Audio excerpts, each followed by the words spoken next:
Sarah and the World's Layers. Sarah, a bright 16-year-old, loved looking at maps. Not just road maps, but maps that showed mountains, rivers, and even old forgotten towns. One afternoon, her geography teacher announced a special after-school session with Professor Munir, a retired university professor known for his incredible stories about the Earth. Sarah, wearing her hijab, felt a flutter of excitement. Professor Munir, with his kind eyes and a warm smile, stood before the class. Hello, everyone. Today, we're going to explore something amazing. How we can see the world in layers, just like a delicious cake. He held up a simple, transparent, layered map. Imagine your city.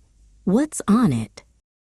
Sarah raised her hand. Roads, buildings, parks, the river, she listed. Exactly, Professor Munir exclaimed. Each of those is a layer of information. On a map, we can put these layers on top of each other to build a complete picture. This is the heart of something called Geographic Information Systems, or GIS. But how do we make these digital layers? Asked another student. Professor Munir explained. We use special tools. Satellites in space take pictures, drones fly closer to get detailed views, and even people on the ground collect data with special GPS devices. All this information is then organized into digital layers. He showed a quick animation on a screen. Let's take our river layer, Professor Munir said, pulling up a detailed digital map on the main screen. It's not just a blue line. This layer knows the river's name, how wide it is, how fast the water flows, and even if the water is clean or not. These are called attributes, extra information attached to each feature on the map.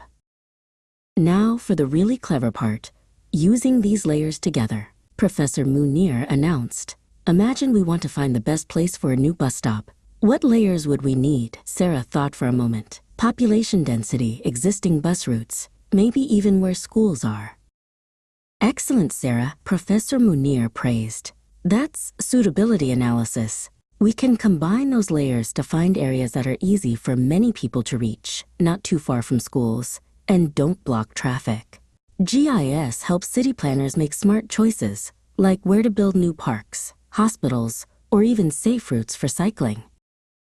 He then showed them a map of a forest, changing over time. GIS isn't just for cities.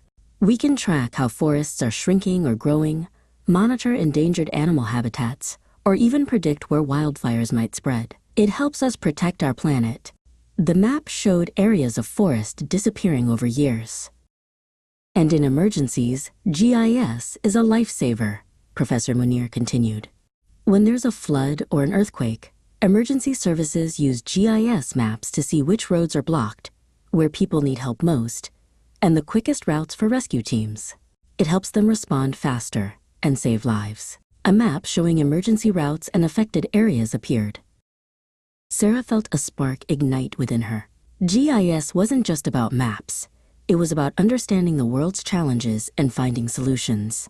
From her local community to global issues, she saw how these layers of information could make a real difference. She knew this was just the beginning of her journey into the fascinating world of geographic information.